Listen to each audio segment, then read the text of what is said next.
Welcome back to the lab, folks. So what I have for you today is another mailbag, and it might be the last one for a while because Canada Post went back on strike again. The last one lasted for a month, and this one there is no good news whatsoever. I think Canada Post might come out of this a completely different organization, so it's going to take some time. So let's get right into things here. I may actually have to do this in two parts. So consider this to be part one. So these are just more of my favorite banana plugs. I really like these. They make making up cables and changing cables a lot easier to do. They're got what appears to be a gold plating on them. I've got no way to test that. And just a little sleeve and a set screw in them to get everything bolted down right. So they're excellent. I use them a lot. And I've run out of them, so I just got some more. There's probably going to be more of these in this enormous pile. Again, I'll leave links to everything down below so you can find everything. But I should be able to put the prices up here as we go along as well. Power resistors. I'm going to probably test these as a part of one of my AliExpress testing things to see if they meet their specifications. And this is a 0.1 ohms. And this is a 0.1 ohm. So I got these for sensing current. It's the basic need for them. I might find other needs for them as well, but sensing current is the main reason I got them. But yeah, look forward to a upcoming testing AliExpress electronics video, and you may see these in there. Oh, okay. These just adding to my bits.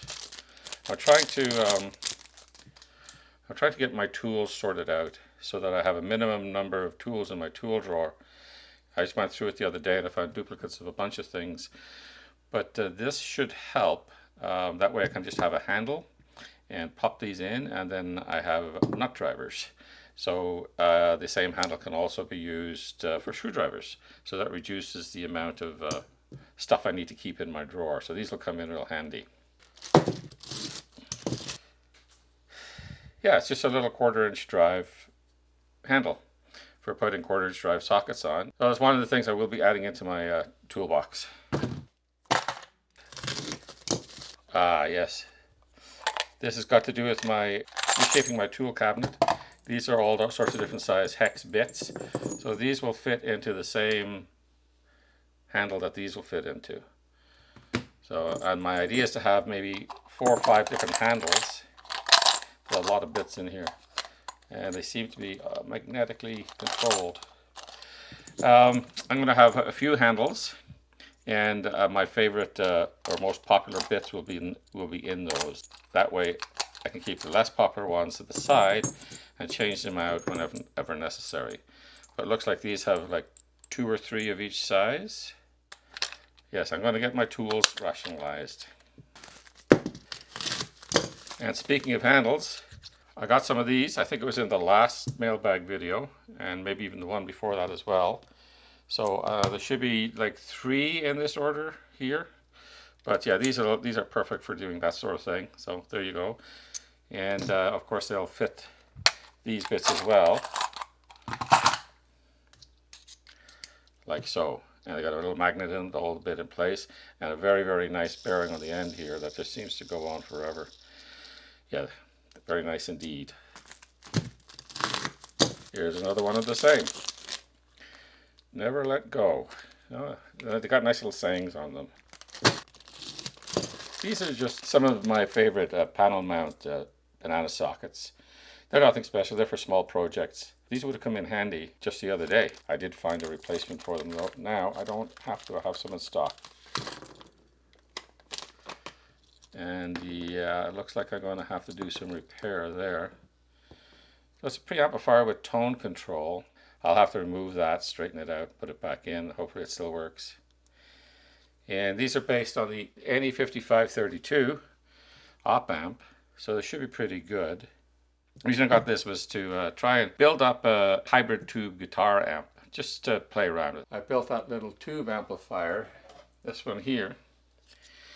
And what I tend to do is have this as my input stage, go into this, and then go from that into that cheap guitar amplifier that I built a few projects back.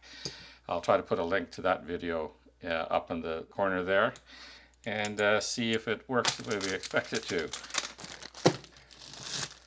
Yeah, just some solder flux. I've never tried this particular brand before. Thought I'd give it a try. I'm always needing more and more solder flux as you just go through it. And I think I also ordered a different brand of it as well. This is says NC559ASM. I don't know if that is significant or not. KEK solder paste. It's not actually solder paste, it is just flux. So I will be using that. If I find it's not very satisfactory, I might report back on it. These are shorting jumpers. So what I did get was I got 3 of each, 3 black, 3 red. It's always handy to have different kinds of adapters and stuff like that around. You never know when you're going to need something like this. I often need shorting plugs anyway, and these will be shorting plugs, but it's nice to have that extra feature being able to plug in there as well. This is more solder paste. Is it the same? Yeah, so it's the 559 ASM. So I'm no short supply of solder paste right now. This is a different supplier though. I don't know. They probably get it out of one big vat. These guys are on one side of the room and those other guys, KEK, are on the other side. Who knows? Now, this is a light VNA 64. Portable vector network analyzer. Now I already have VNA, one of the older models, and this one though goes up to a much higher frequency. I think this one goes over 6 gigahertz. I think the one I have is under 2. So this is just a little upgrade for that. And I got it from CC. They seem to be pretty honest folks. You can get them from various different places, but they sell the one from Zenko, which is the manufacturer. So yes, some more jumper cables. I never have too many jumper cables. I think I may have mentioned before that, you know, I get these things in, and then I use these here to shorten them up. So these ones here, I buy the ones that are 1 meter long, and then I shorten them up. So I could have some that are only maybe 10 centimeters long, some 20 centimeters long, and so forth. Yeah, these are excellent. I bought a lot of these so far, and I think I pretty well got what I need now, but you never know. So here's just an example of how I've shortened some of them here by using those banana plugs and these cables. Very handy indeed.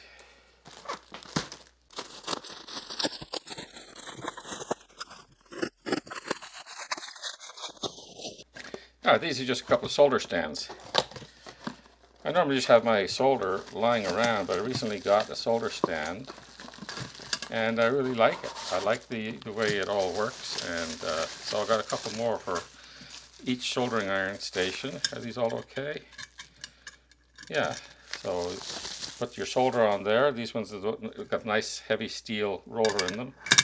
It slides down in there. You got a little handle to carry it around for it, and then you tighten this up, the fair lead here, to whatever position you want. I just got a couple of those. Okay folks, I think that's it for part 1. I hope you enjoyed that. I'm going to say I'll leave links to everything down below. Thanks for coming out to the channel and having a look, and we'll see you in the next video. Bye bye now.